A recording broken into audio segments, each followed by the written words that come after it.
Warangal sub register కార్యాలయంలో ACB సోదాలు. వరంగల్‌లోని అంటే మనకి నగరంలోని సబ్ రిజిస్టర్ కార్యాలయంలో ఏసీబీ దాడులు చేపట్టింది. లెక్కల్లో చూపని 47,450 నగదు, 70 దస్త్రాలను అధికారులైతే స్వాధీనం చేసుకున్నారు. తనిఖీల సమయంలో కార్యాలయంలో 20 మంది అనధికార ఏజెంట్లు, డాక్యుమెంట్ రైటర్లు ఉన్నట్లయితే గుర్తించారు.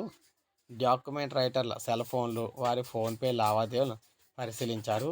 ఏడాదిలో 42 లక్షల ఫోన్‌పే లావాదేవీలు జరిగినట్లు గుర్తించారు. 2004 డెలివరీ కాని డాక్యుమెంట్లు ఎస్ఆర్ఓల వద్ద ఉన్నట్లు కూడా తేల్చారు. ఈ క్రమంలో ఎస్ఆర్ఓలు రామనరసింహరావులు, ఆనంద్ మధ్య వాట్సాప్ చాట్ బహిర్గతం కావడంతో వారి నివాసాలు అధికారులు తనిఖీ చేపట్టారు.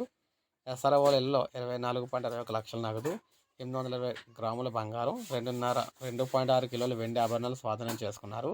ఈ విధంగా ఉద్యోగులకు సంబంధించి ఏసీబీ అయితే సోదాలు అయితే చేసిందనమాట. భారీగా నగలు, నగదు అన్నీ పట్టుకోవడం అయితే జరిగింది. ఇప్పుడు మనకు అప్డేట్ అయితే వచ్చింది. లైక్ చేయండి, అందరికీ తెలుస్తుంది. సబ్స్క్రైబ్ చేసుకోవద్దు, మన ఛానల్ సబ్స్క్రైబ్ చేసుకోండి.